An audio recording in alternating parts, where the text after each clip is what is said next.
द्वारिका नगरी वैभव से भरी हुई थी। राजमहल सोने चांदी से सजा था। चारों ओर हरियाली, संगीत और हंसी खुशी का वातावरण था।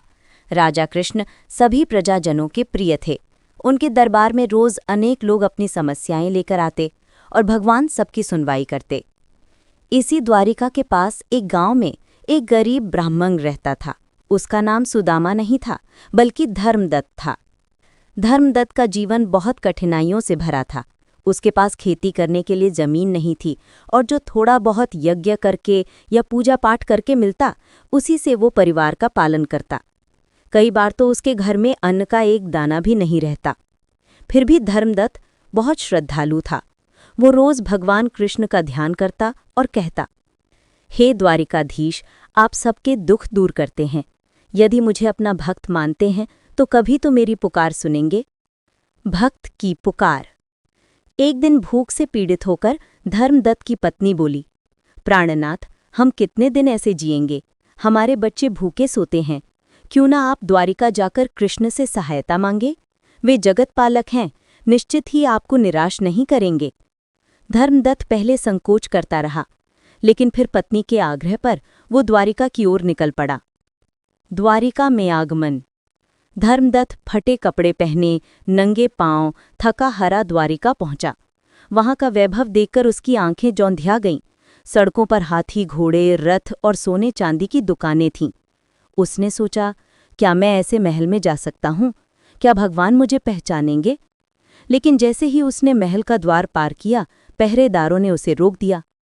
कहाँ जा रहे हो ब्राह्मण? ये महाराज कृष्ण का राजमहल है। धर्मदत्त घबराया पर बोला, मैं द्वारिकाधीश का भक्त हूं, उनसे मिलना चाहता हूं। पहरेदार हंसने लगे। हर कोई यही कहता है, महाराज के पास समय नहीं है गरीबों के लिए। बेचारा धर्मदत्त निराश होकर वहीं बैठ गया। भगवान का आह्वान। उसी समय भगवान कृष्ण दरबार से बाहर आ रहे थे। उनकी दृष्टि अचानक धर्मदत्त पर पड़ी। वे तेजी से दौड़ते हुए आए और बोले, अरे धर्मदत्त, इतने दिन बाद आए हो, क्या मुझे मिलने का यही समय मिला? कृष्ण ने आगे बढ़कर उसे गले से लगा लिया। चारों ओर खड़े मंत्री और पहरेदार चकित रह गए। जिन्हें वे अपमानित कर रहे थे, उसी को भगवान स्वयं सम्मान दे रहे थे। भगवान का आतिथ्य। कृष्ण धर्मदत्त को अपने राजमहल में ले गए। उन्हें सिंहासन पर बिठाया और स्वयं उनके पैर धोकर चंदन का लेप लगाया। रुक्मणी जी ने अपने हाथों से भोजन परोसा। धर्मदत्त के आंसू थमने का नाम नहीं ले रहे थे। उसने सोचा, जिन्हें पूरा संसार पूजता है, वे मुझ जैसे तुच्छ ब्राह्मण को इतना मान क्यों दे रहे हैं? कृष्ण ने मुस्कुराकर कहा, धर्मदत्त, मैं तो वही देखता हूं जो हृदय में होता है। तेरे कपड़े फटे हो सकते हैं, पर तेरे मन का प्रेम अमूल्य है। वास्तविक दान। भोजन के बाद धर्मदत्त कांपते हुए बोला, प्रभु, मैं आपसे याचना करने आया हूं। मेरे घर में अन्न का दाना नहीं है, कृपया मेरी सहायता करें। कृष्ण हंसे और बोले, अरे धर्मदत्त, तुम तो मुझे दाता समझते हो, परंतु सच्चाई ये है कि भक्त ही भगवान को देता है। धर्मदत्त चकित रह गया। मैं आपको क्या दे सकता हूं प्रभु?